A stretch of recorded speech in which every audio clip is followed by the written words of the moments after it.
Hi, and welcome to the Patrick Show for the week of January 1st. Happy New Year, everybody. Fair warning, this is going to run really long. A lot of shit happened this week. So let's get to it. Um, First, the 115th congressional session has convened on January 3rd, so hopefully they're ready to get shit done this year, finally. Um, Going back to a previous story, Chicago ended out with 779 total homicides in 2016, according to the Chicago Tribune, which beats the hell out of all the previous highs from the late 90s. And also, again, according to the Chicago Tribune, apparently we're already at 9 homicides for the week.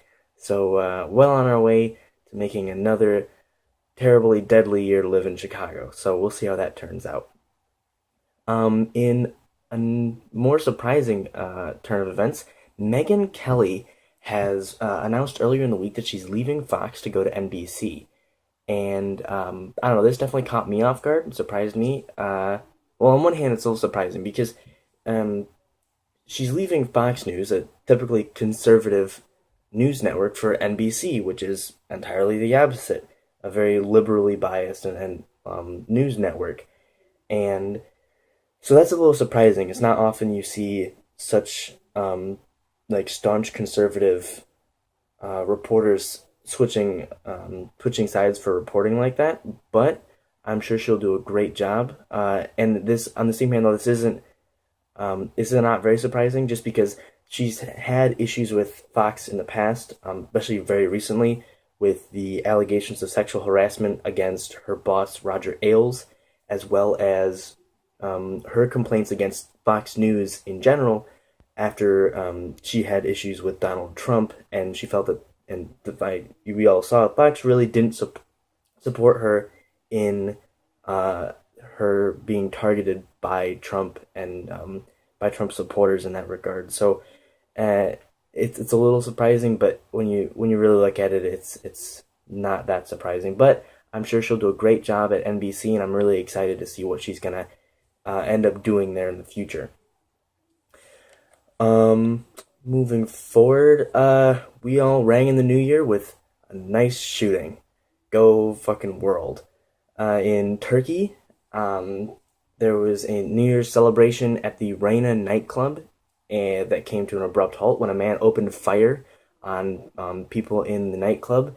This is being branded a terrorist attack, although no one has come forward explicitly to claim it.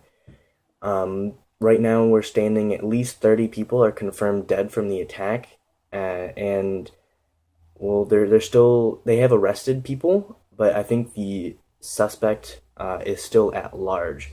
So I'm sure we'll get more news from Turkey later in the week.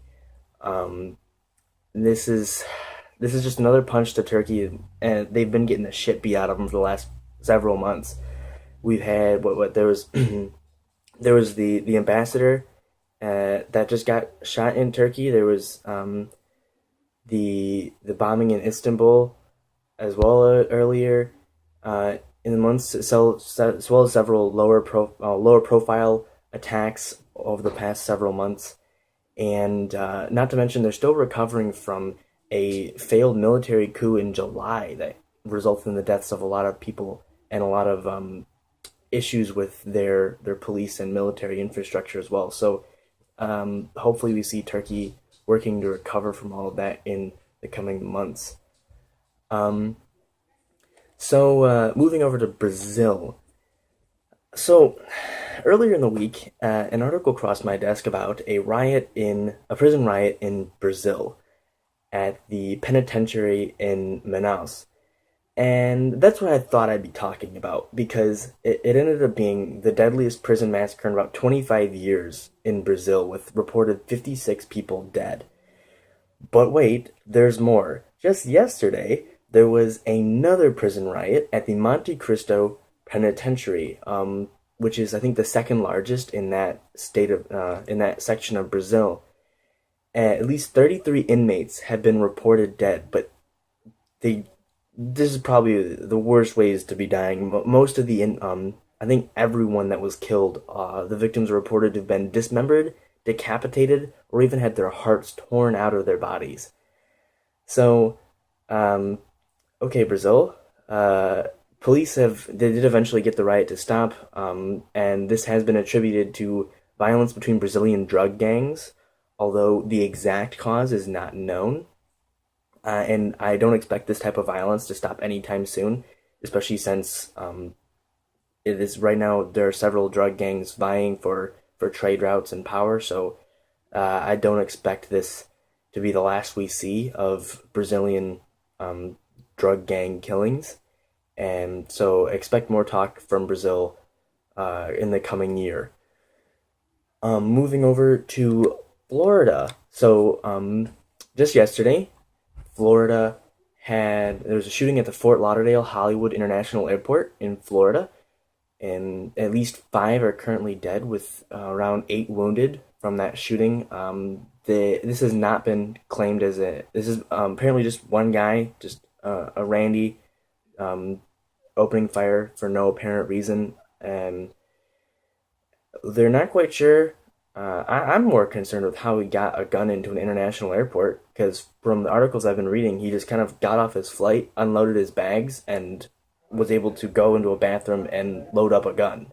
So I'm a little concerned for airport security in Florida, but um, I mean, the gunman did end up surrendering to police after running out of ammo. So I will see what more news I can get on that front for next week.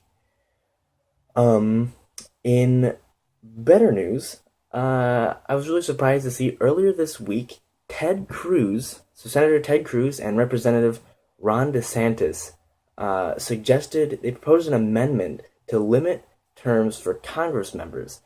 The proposed amendment will result in two terms for the Senate, for Senate members, and three terms for representatives as a flat limit.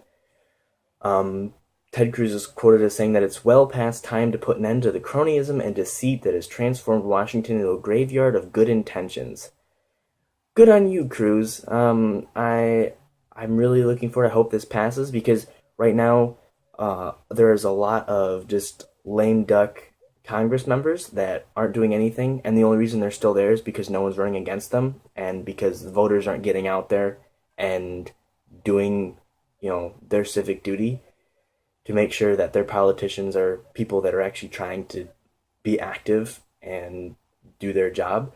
So I'll be interested to see how what happens with this amendment. I don't actually expect it to go anywhere, though, because this is almost shooting yourself in the foot. Like, a lot of the congressmen with these cushy, desk jobs that don't have to really do anything, I don't foresee them really voting for this amendment, because that would just be, disabling their own income almost. So it's a great suggestion. I'll be definitely keeping an eye on this. However, I don't really expect anything spectacular to come of it. I'll definitely be surprised if it passes. Um, and finally, probably one of the most irritating news sources or news items for me this week. In Chicago, 4 people have been arrested and charged in relation to a kidnapping and beating earlier in the week of a mentally challenged man.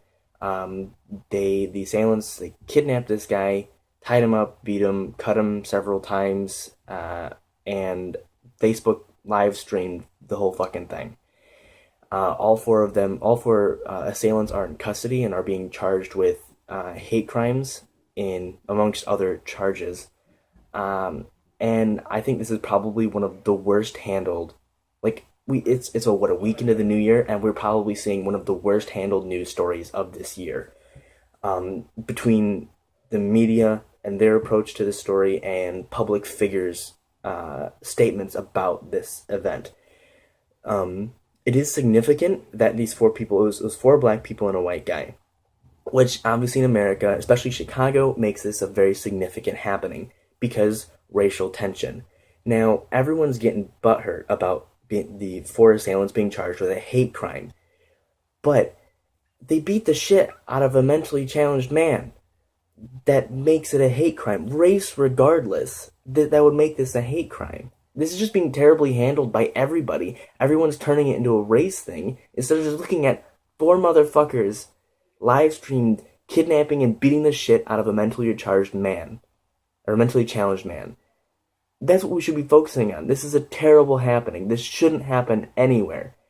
And the race is secondary to the primary, like, the primary focus should be what actually happened, not on the races of the people. And so, this is probably going to cause ripples all through the rest of the year. I'm sure it's going to get referenced, and it's going to be a fucking mess as they continue news coverage and continue with handling this situation. So, we'll see, but I'm sure it's going to continue to, not make me happy as far as how people are handling this.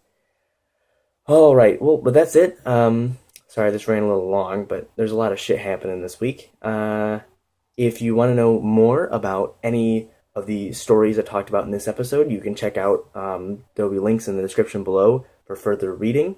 If there's anything special that crosses your desk and you want me to talk about it, feel free to leave something in the comments below. And if anything further happens with any of these stories, I'm sure you'll hear about it next week. And I'll see y'all later.